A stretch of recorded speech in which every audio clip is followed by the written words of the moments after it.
reason for me for leaping out of bed in the morning is that we can go on a mission. We are on an important mission. We can't play safe. We have to take risks and stretch ourselves. So I want to share with you a story I heard from Nick Booth, who's the head of the NSPCC's Full Stop campaign. Perhaps one of the best fundraisers I've ever known. And Nick told me about Walt Disney. 1956, he was creating the world's first theme park in Anaheim, California, Disneyland.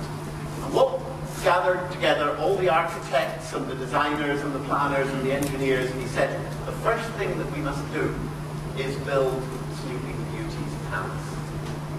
And they said, no, that's not what you do. You have to put in the sewage and the roads and the infrastructure and all that. And Walt said, no.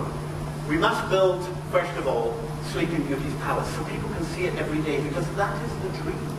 That is what we are about. And I think we should take some guidance from that. A few weeks ago, I was in Northern California doing a seminar for an organization called Sutter Health. I had never heard of them either. They're basically Northern California's answer to the NHS. They have an annual turnover of $7 billion, about 10 times the largest European non-profit. But they were unsure of what their Sleeping Beauty's palace was. So I had a moment of truth when I was talking to their head fundraiser, Charlie Wade, a brilliant man, and I asked him a very simple question.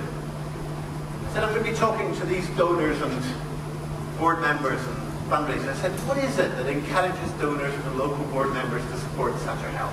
And Charlie gave me the full Monty, the full answer.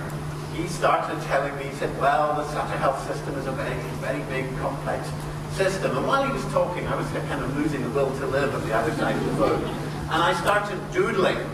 And I did this kind of drawing, a kind of Heath Robinson thing. And I could imagine the patients coming in one end and the donors going in the other end and the fundraisers spinning it all around.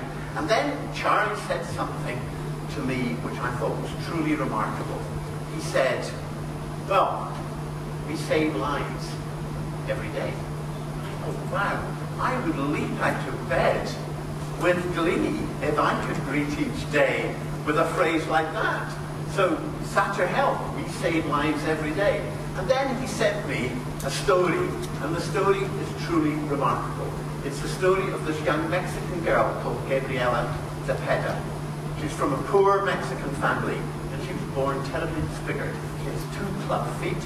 Both of her feet face the wrong way. Movement of any kind is painful. Gabriella thought she was condemned to a life living like this. She said something I again picked up. I don't want to go dancing, I just want to be able to walk to school. I thought that was remarkable from an 18-year-old girl. Sutter Health heard of her story. They paid $70,000, so she had 2 operations. The doctors donated their time for free.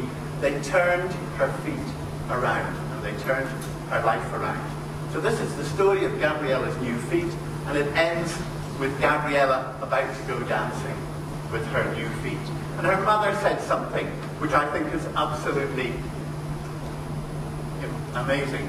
It's such a wonderful thing to have your prayers answered. So Sutter Health, we save lives every day and answer prayers too. How about that for getting their donors and board members to leap out of bed in the morning? If anybody ever says to you, money doesn't buy happiness, they obviously haven't found the right place to shop. The right place to shop is with us now. Well, that's 10, but there's always one more.